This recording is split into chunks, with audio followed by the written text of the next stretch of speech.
Hello everyone, Radhe Radhe, good morning. कैसे हैं आप सभी। मेरे ब्लॉग में आपका बहुत बहुत स्वागत और अभिनंदन। और नवरात्रि चल रही है तो माता रानी की कृपा आप पर और आपके परिवार पर हमेशा बनी रहे। तो आज के मेरे ब्लॉग में आपको देखने के लिए मिलेगा, क्योंकि नवरात्रि चल रही है इसलिए गरबा डांस तो बनता ही है और मेकअप लुक भी मैं आपके साथ अपना शेयर करने वाली हूँ आज का।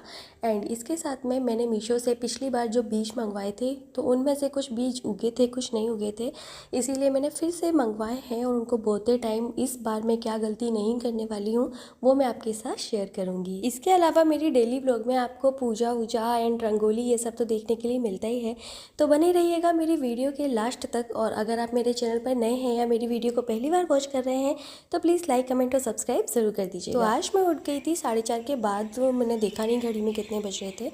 एंड 5 बजे मैं घूमने चली गई थी, फूल वूल तोड़ के घर ले आई थी 5:30 बजे। और अभी 6 बजने वाले हैं और अब मैं चाय पी रही हूँ। और बाहर का नज़ारा इतना आउटस्टैंडिंग है ना गाइज़, क्योंकि नवरात्रि चल रहे हैं तो माता रानी का पंडाल ना मेरी बालकनी से बिल्कुल जस्ट नीचे ही दिखाई देता है। दिन भर मुझे साउंड आता रहता है, तो ओवरऑल काफ़ी अच्छा लगता है नवरात्रि में। तो बस इसके बाद में मैं फ्रेश होकर नहा धोकर रेडी हो गई थी और अब आ जाती हूँ मैं रंगोली बनाने के लिए। तो गाइज़ मैं जो रंगोली शेयर करती हूँ ना बहुत ज़्यादा सिंपल होती है। आप झटपट अगर डेली यूज़ में बनाना चाहें तो आराम से आप भी ट्राई कर सकते हैं। रंगोली बनाना मुझे पहले भी बहुत पसंद था, जब मैं छोटी थी, मतलब जब मैं 9th-10th में पढ़ती थी तब भी मुझे बहुत इंटरेस्ट था और उतना ही क्रेज़ मुझे आज भी है। जब मेरी शादी हो गई, मेरा एक बच्चा भी हो गया है, तब भी मुझे उतना ही क्रेज़ है रंगोली बनाने का। तो मुझे बहुत पसंद है, ऐसा नहीं है कि मुझे कोई बोझ लगता है करने को कि सुबह सुबह ये एक काम और बढ़ा लिया, नहीं, मुझे बहुत अच्छा लगता है। मुझे पॉजिटिव फीलिंग आती है और दरवाजे पर रंगोली बनाना मतलब स्वयं लक्ष्मी जी को अपने घर न्योता देना। वो कहते हैं ना कि आपका घर का द्वार जितना ज़्यादा सुंदर होता है ना, देवी देवता उतनी जल्दी आपके घर में प्रवेश करते हैं। अगर आपका दरवाज़ा गंदा होगा तो नेगेटिविटी ही आपके घर में प्रवेश करेगी, कभी भी पॉजिटिविटी तो नहीं आ सकती है। तो इस तरह से ना मैं अपने घर को ट्राई करती हूँ कि कुछ अच्छा करती रहूँ हमेशा। तो उसके लिए सबसे पहले मैं रंगोली को आगे रखती हूँ। तो मैं दाहिने हाथ की तरफ बनाती हूँ रंगोली और उसके बाद देहरी पर भी मैं ट्राई करती हूँ कि डेली बना लूँ। कभी कभार नहीं बना पाती हूँ पर ट्राई करती हूँ कि डेली मैं रंगोली बनाऊँ। और मेरी रंगोली बनाना ना हमेशा नवरात्रि से स्टार्ट हो जाता है। मतलब अभी जो कनागत निकले हैं जिन्हें कड़वे दिन पितृपक्ष बोलते हैं, तो उनमें नहीं बनाई जाती है। और उससे पहले भी बारिश वारिश होती रहती है तो मैं बंद कर देती हूँ रंगोली बनाना, क्योंकि दरवाज़ा पूरा गीला ही बना रहता है। तो इसीलिए ना काफ़ी टाइम, मतलब 2-3 महीने या 4 महीने पहले से ही कम ही हो जाता है रंगोली बनाना। आंधी तूफान चलते हैं तो भी बंद कर देती हूँ, क्योंकि एकदम मेन डोर है और बालकनी टाइप का है ना, तो बहुत तेज़ हवा चलती है, इस रीज़न से मैं बनाती नहीं हूँ। तो नवरात्रि से मैं स्टार्ट कर देती हूँ। अभी मेरी रंगोली ऐसे ही चलेगी, छोटी छोटी, कभी बड़ी कभी छोटी, ऐसी रंगोली। तो आज बताइए मेरी रंगोली आपको कैसी लग रही है गाइस, प्लीज़ कमेंट सेक्शन में कमेंट ज़रूर कीजिएगा। और ये मैंने माता रानी के चरण बनाने का ट्राई किया है, पता नहीं कैसे बने हैं, तो मुझे बताइएगा ठीक ठाक बन गए या नहीं। और ये सारे फूल जो है ना मैं सुबह सुबह तोड़ कर लाई थी, तो अब मैं इन्हें धो लेती हूँ, क्योंकि जो कनेर के पौधे कनेर के जो फूल होते हैं ना उसमें से कुछ थोड़ा थोड़ा चिपचिपा सा निकलता रहता है। और वो कहते हैं ना भवरे वगैरह जूठा कर देते हैं ऐसा वैसा। तो फ्रूट फल वगैरह जो भी होते हैं, भगवान को जो भी चीज़ अर्पित करो, चाहे वो जो भी हो, तो उसको हमेशा, अगर आप बाहर से लेकर आए हो तो धोना तो कंपलसरी होता है। तो फूलों को हमेशा धो लेना चाहिए, चाहे ताज़ा हो या जैसे भी हो। तो फूलों को धोने के बाद में मैं चली जाऊंगी मंदिर में, यानी घर के मंदिर में पूजा करने के लिए। और अभी मुझे साउंड आ रहा है कि बस नीचे जो पंडाल है ना माता रानी का, वहाँ पर भी आरती जो है शुरू होने वाली है। तो मैं ट्राई कर रही हूँ कि जल्दी जल्दी मैं अपने मंदिर की पूजा कर लूँ, ताकि मैं राइट टाइम पर आरती में नीचे पहुँच जाऊँ। तो नीचे की जो आरती है ना वो 8 8:30 के टाइम पे स्टार्ट हो जाती है आज, लेकिन 8 बजे शुरू हो गई थी, 8 सवा 8 पे। तो मैं थोड़ा देर में ही पहुंची, क्योंकि मैंने घर की पूजा स्टार्ट कर दी थी तो फिर बीच में से छोड़ कर कैसे जाती, इसीलिए थोड़ा सा मैं लेट पहुंची थी। बट हाँ, ओवरऑल मैं पहुंच गई थी। तो ये देखो मेरी घर की पूजा जो है हो चुकी है। और अगर सच कहूँ तो सुबह सुबह ज़्यादातर मैं फूल तोड़ने के पर्पज़ से जाती हूँ। मतलब ऐसा नहीं है कि मुझे अपना मतलब शरीर को फिट रखना है इसलिए जाती हूँ। उस वजह से तो अगर मैं सोचूंगी कि मुझे शरीर को फिट रखना है तो मैं सो और जाऊँगी इसीलिए मैं ज़्यादातर फूलों की सोच के जाती हूँ कि फूल नहीं मिलेंगे अगर मैं ज़रा भी लेट हो गई तो। बस पंडाल में मैं आ गई थी और यहाँ पे प्रसाद वितरण हो रहा था तो मैंने प्रसादी ले ली थी। फ्रूट्स का प्रसाद भी पंडित जी ने बांटा था और कुछ अपनी तरफ से भी लोग बांट रहे थे, तो वो सब मैंने ले लिया था। सोचा था कि नीचे जाके थोड़ा सा शॉर्ट वीडियो बनाऊंगी, लेकिन गर्मी इतनी थी गाइस, और पंडाल क्या है ना, लाल कपड़े का है पूरा, तो बिल्कुल रेड रेड जैसा हो रहा था, तो फिर मेरा मन नहीं किया, इसीलिए मैंने रील नहीं बनाई, क्योंकि वो रेडिश फेस आ रहा था बिल्कुल। और उसके बाद में हम सब लोग जब इकट्ठे होते हैं ना, तो ये सीन तो होना ही है, मतलब फ़ोटोशूट तो बनता ही है। हम चाहे मॉर्निंग में चले जाएं चाहे इवनिंग में चले जाएं, फ़ोटो तो बनता है, क्योंकि फिर यही मेमोरी होती है ना गाइस। इन्हीं को देख देख के हम लोग खुश होते रहते हैं। तो बस भाभी वगैरह सब नीचे मिल गई थी, तो उन्होंने बोला चलो फिर आज सेल्फ़ी और फ़ोटो हो जाए। तो यहाँ से तो मैं फ्री हो गई थी 9 साढ़े 9 पे, मतलब मुझे आधा पौन घंटा ही यहाँ पे हुआ था। थोड़ा बहुत हम लोगों ने बातचीत की और उसके बाद में मैं काम करने के लिए ऊपर आ गई थी, क्योंकि मेरे यहाँ पे मेड भी आती है, तो इस वजह से मुझे जल्दी आना पड़ा। और आज तीर्थ गया था लंगूरा बन के, लांगूर बन के, तो बस उनकी तरफ से मेरे लिए ये प्रसाद आया था चना और हलवा का। बस लंच करके खा पी के सो भी ली थी मैं आधे एक घंटे, और उसके बाद में फिर आ गई हूँ मैं 3:30 4 के टाइम पे। ये मैंने सीड्स जो मीशो से मंगाए थे ना, अब मैं इन्हें बोने वाली हूँ। तो पिछली बार क्या हुआ था ना गाइस, कि मैंने मंगाया तो एक ही पैकेट था, बट मुझे ऐसा लगा था कुछ बीज बहुत बारीक है, तो मैं उनको ज़्यादा अंदर ना डालूँ। तो मैंने क्या किया था ना, मिट्टी विट्टी तो मैंने सब बहुत अच्छे से लगाई थी, लेकिन हो जाता है कभी कभार कोई मिस्टेक। बाय द वे ये कुछ बीज हैं, तो इस बार मुझे थोड़े से अलग से बीज मिले हैं, जैसे कुछ बड़े बड़े साइज के भी हैं। तो ये भी सनफ्लावर है, और इसके बगल से जो ब्लैक वाले रखे हैं उनको भी ना इसमें लिखा हुआ था ये भी सनफ्लावर है, अलग अलग टाइप के। अब वो तो जब निकलेंगे ना पौधे बन के फूल खिलेंगे, तभी पता चलेगा कि ये किस टाइप के सनफ्लावर हैं। और पिछली बार जो मैंने कोकोपीट मंगाए थे ना, वो ईंट की जैसा आया था, मतलब एकदम टाइट था, फिर उसमें मैंने पानी डाल के उसको गलाया था, तब जाके वो कुछ ऐसा बुरादा बना था। बट इस बार वो मुझे मीशो से पड़ा था यार, मुझे याद नहीं है, शायद 120 का था या 130 ऐसे कुछ है ना, और ये मुझे पड़ा था 100 के अराउंड। बट मुझे ऐसा लगा उसमें ज़्यादा फ़ायदा था कि जब हम मिट्टी डाल के उसको करते हैं ना, तो वो ज़्यादा क्वांटिटी हो जाती है। और ये ऑटोमेटिकली उन्होंने करके तुम्हें दिया है। थोड़ा सा सूखा था, ऐसा नहीं है कि बिल्कुल बिल्कुल वैसा हो, पूरा ड्राई भी नहीं था एंड पूरा गीला गीला सा भी नहीं था, मीडियम था। बट मुझे लगा इसमें हमें घाटा पड़ता है, तो मैं कहूँगी कि जो ईंट के गुम्मे नुमा आता है ना, सूखा वाला कोकोपीट, वो आपको लेना चाहिए। तो चलो कोई बात नहीं, कभी कभार ठग भी जाते हैं। तो ये कुछ कार्टून मैंने रख लिए थे छोटे मोटे से, वैसे मेरे पास गमले थे इसलिए, वरना मैं इस बार सोचा था कि मैं कोई पैसा खर्च नहीं करूँगी ये सीड्स को लगाने के लिए, क्योंकि वो जो मेरे पास ये कार्टून टाइप के रखे हैं ना गत्ते, मैं इन्हीं में मिट्टी डालकर जो है इसमें बीज डालूँगी। फिर देखते हैं पौधे लगते हैं या नहीं लगते, वो बात की बात है कि गमलों में शिफ्ट करना हो। तो बस ये सारी की सारी मिट्टी, इस बार मुझे ज़्यादा मेहनत नहीं करनी पड़ी, क्योंकि जो मिट्टी थी ना गमलों में, तो कुछ पौधे उसमें उगे थे और कुछ मर गए थे और कुछ उगे ही नहीं थे। तो वो जो मिट्टी थी ना वो मुझे मिल गई थी, और वो भी कोकोपीट वाली ही थी, तो इसीलिए मुझे ज़्यादा मेहनत नहीं करनी पड़ी। फटाफट मैंने खाली किए और फटाफट मैंने डाल दिए। तो कुछ इस तरीके से जो है मिट्टी मैंने भर कर रेडी कर ली थी, कुछ गमलों में और कुछ जो है ये कागज़ वाले कार्टून्स में मैंने मिट्टी भर ली थी। और अब बारी है इसमें सीड्स ऐड करने की। तो कुछ इसमें जो बड़े बड़े साइज़ के सीड्स है ना, वो मैं बड़े गमलों में ही डाल रही हूँ, सारे एक गमले में ही डालूँगी, अलग अलग में नहीं। और अब की बार ट्राई कर रही हूँ कि थोड़ा डीप में सीड डालूँ। हाँ, तो मैं बता रही थी कि उस टाइम पे मैंने क्या किया था ना, ऊपर ऊपर ही सीड लगा दिए थे, यानी मुझे लग रहा था कि नीचे से ज़्यादा मेहनत करनी पड़ेगी तो ऊपर ही लगा दो।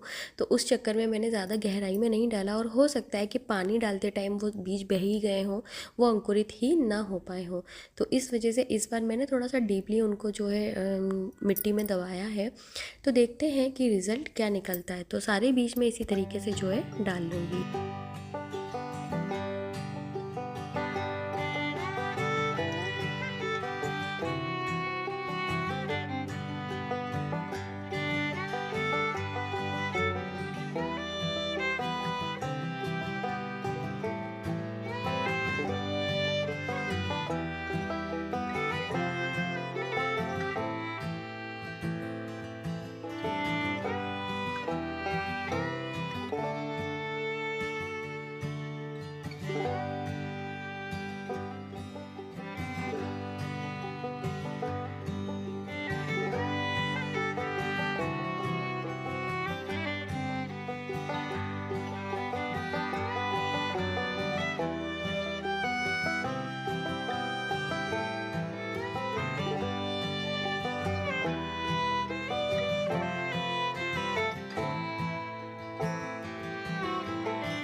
तो यहाँ पे सारे गमले रेडी हो चुके हैं और मैं थोड़ा थोड़ा सा पानी जो है छिड़क रही हूँ ताकि मिट्टी गीली रहे। और मौसम भी ज़्यादा गर्म नहीं है, आज धूप नहीं निकली थी पूरे दिन, तो बस मैं इतना पानी डालूँगी कि मिट्टी गीली रहे और बस इनफ। तो अब बज गए हैं 6, साढ़े 6 का टाइम हो रहा है। मुझे नीचे मंदिर के लिए रेडी होना है क्योंकि आज भी डांस का फंक्शन है, गरबा डांस का। तो ज़्यादा कुछ नहीं, साड़ी वेयर की है मैंने और ये सिल्क की साड़ी है। एंड मैं लगा रही हूँ लोटस का वाइट ग्लो क्रीम, ये मॉइस्चराइज़र का भी काम करती है, तो इसीलिए मैं इसी को ही यूज़ कर लेती हूँ। और अगर कभी लगता है कि फेस मेरा ज़्यादा ड्राई हो रहा है तो मैं पहले मॉइस्चराइज़र लगा लेती हूँ, उसके बाद ये वाली क्रीम लगा लेती हूँ। तो बस अच्छे से इस क्रीम को ना हम मेल्ट होने देंगे, उसके बाद हम सेकेंड अप्लाई करेंगे सनस्क्रीन। अब आप बोलोगे कि रात हो रही है और आप सनस्क्रीन लगा रहे हो, तो ये है डॉक्टर शेथ की कैरामाइड वाली सनस्क्रीन। तो गाइस नाइट में मैं सनस्क्रीन इसलिए लगाती हूँ क्योंकि हीटिंग से क्या होता है ना, मेरा फेस रेड हो जाता है। इसका मतलब ये है कि मेरा फेस जो है हीटिंग को ऑब्जॉर्व करता है, तो सनस्क्रीन से थोड़ा स्किन ना सिक्योर रहती है। इस वजह से मैं गर्मी के दिनों में सुबह शाम रात दिन हर टाइम जो है सनस्क्रीन लगा लेती हूँ। तो जब आपकी सनस्क्रीन ऑब्जर्व हो जाए आपके फेस पर, तब आपको अप्लाई करना है फाउंडेशन। एंड हाँ, आप टोनर का भी यूज़ कर सकते हैं, अगर आप चाहें तो गुलाब जल भी यूज़ कर सकते हैं। इससे आपका बेस जो है थोड़ा सा अच्छा हो जाता है फेस का। तो मैं मामा अर्थ का जो है फाउंडेशन यूज़ कर रही हूँ, जो HD है एंड इसका शेड है 01। तो इसको जो है फाउंडेशन के लिए, आप जब भी फाउंडेशन को अप्लाई करो आप डायरेक्टली अप्लाई ना करें तो ज़्यादा बेहतर है, क्योंकि अगर आपकी स्किन ऑयली है तो बिल्कुल भी ना करें। आप हाथ पर या किसी और चीज़ पर लें, उसके बाद ही आप उसे अपने फेस पर अप्लाई करें। अगर आपकी स्किन ड्राई है देन आप अप्लाई कर सकते हैं, कोई दिक्कत वाली बात नहीं है। तो अच्छे से डेप करके आपको फाउंडेशन को अपनी स्किन में ऑब्जर्व करवाना है, वरना बहुत ही ज़्यादा केकी लगेगा, फिर अच्छा नहीं लगता। तो फाउंडेशन को अच्छे से डेप करके अप्लाई करने के बाद में मैं अपने फाउंडेशन को सेट करने के लिए यूज़ कर रही हूँ मैट फिनिश देने वाला फिटमी का कॉम्पैक्ट पाउडर, जिसका शेड नंबर है 20। और अगर आपको किसी भी प्रोडक्ट की लिंक चाहिए तो देन मुझे कमेंट करना, मैं आपको लिंक प्रोवाइड करा दूँगी। मैंने जहाँ से भी लिया हो, मीशो, फ्लिपकार्ट, अमेज़ोन, जहाँ से भी हो, मैं आपको प्रोवाइड करा दूँगी। इसके बाद मैं कलर बार की जो है आई पैलेट यूज़ कर रही हूँ, जिसे मैं बहुत ही रेयर करती हूँ, कम करती हूँ। बहुत ही ज़्यादा कोई अच्छी पार्टी होती है नाइट में तो करती हूँ, वरना नहीं करती। तो मैं ज़्यादातर अपना जो लुक है ना वो न्यूड लुक ही रखती हूँ। तो बस आप देख सकते हैं कि मैंने जो आई शेडो यूज़ किया है उसमें आपको दिख ही नहीं रहा होगा कि मैंने यूज़ भी किया है। तो बस यही है। और इस बार बहुत ही ज़्यादा इंस्टाग्राम पे ना चर्चित है ये रिनी का मिडनाइट वाला काजल, तो मैंने भी मंगवा लिया था। देखते हैं इसका रिव्यू मैं आपको नेक्स्ट वीडियो में दूंगी। उसके बाद आईलाइनर यूज़ कर रही हूँ मैं लेक। अगर मुझे काजल, मस्कारा, आईलाइनर में चूज़ करना हो ना कि मेरा फेवरेट क्या है, तो मैं हमेशा आईलाइनर ही करती हूँ, क्योंकि मुझे वही ज़्यादा पसंद है, अफोर्डेबल भी है, डेली यूज़ में भी मैं उसे यूज़ कर लेती हूँ। मुझे बहुत ज़्यादा ओवर मेकअप नहीं लगता है। और ये मेरा जो नेकलेस है ये भी मैंने अभी परचेज़ किया था गाइज़, और कितने का है क्या है, अगर आपको क्वेरी हो तो आप कमेंट कीजिएगा, मैं आपको कमेंट सेक्शन में इसका लिंक शेयर कर दूंगी। और ये इसके प्यारे से छोटे से, जैसे मुझे चाहिए होते हैं वैसे इयररिंग्स हैं। और ओवरऑल पूरा का पूरा सेट ही ना गाइस बहुत ही ज़्यादा ब्यूटीफुल लग रहा है। आप देख सकते हैं ना कितना ज़्यादा प्यारा लगता है, छोटी मोटी पार्टी के लिए तो बहुत ही ज़्यादा सुंदर है। और मैंने चूड़ियों का सेट ना दिन में ही बना के रख लिया था, तो बस थोड़ा बहुत हस्बैंड के साथ में हंसी मजाक चल रहा था, उसी बीच में रेडी भी हो गई थी ऑलमोस्ट।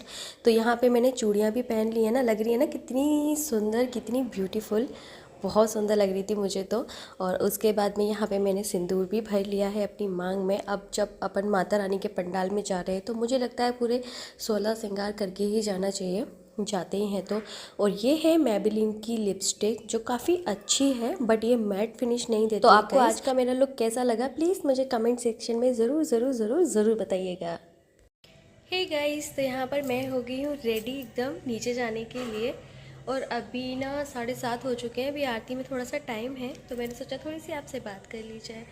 तो आई थिंक आज दीप ज्योत का जो है फंक्शन है नीचे, और कल हो सकता है डांडिया हो, तो डांडिया का भी मेकअप लुक मैं आपके साथ में शेयर करूँगी। आई होप कर पाऊँ, क्योंकि कभी कभी ऐसा होता है हम बहुत ज़्यादा थक जाते हैं काम से, तो फिर मैं नहीं कर पाती हूँ। बट मैं फुल ट्राई करूँगी कि हाँ मैं आपसे जो है शेयर कर पाऊँ। तो अब मैं आपसे नीचे मिलूँगी माता रानी के पंडाल में।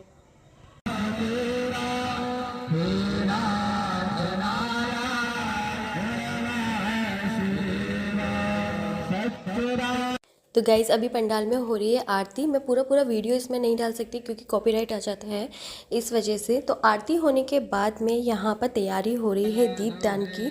तो जैसा कि आप देख रहे हैं कि सभी लोग दीप जला रहे हैं। तो यहाँ पे पान के पत्ते के ऊपर ना थोड़ी सी खीर, मिठाई, कुछ भी मीठा, कपूर और दीपक रखा जाता है 4 बाती वाला, और उसमें से एक बाती जलानी होती है जो माता रानी की तरफ होती है। और सबसे पहले मतलब दीपक जलाते हैं, मतलब बाती जलाते हैं, और उसके बाद में फिर से मंत्रोच्चारण होते हैं, और उसके बाद से देन कपूर जलाना होता है। तो ये देखिए बाती सारी जल चुकी हैं, अभी कपूर बाकी है।